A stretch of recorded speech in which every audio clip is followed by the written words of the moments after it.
Okay. Today's lockdown project is making Rich's cart. Yeah, it doesn't work, so I'm gonna fix it. I need to build something that can house all the tools Rich needs. Feel like it needs to be a little bit of a bench top, a working area, then tools.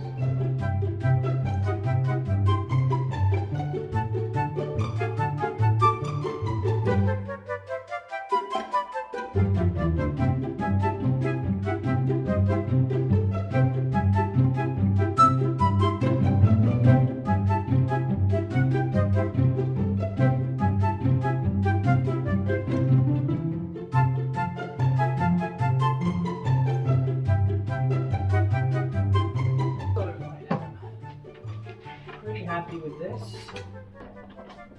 There we go.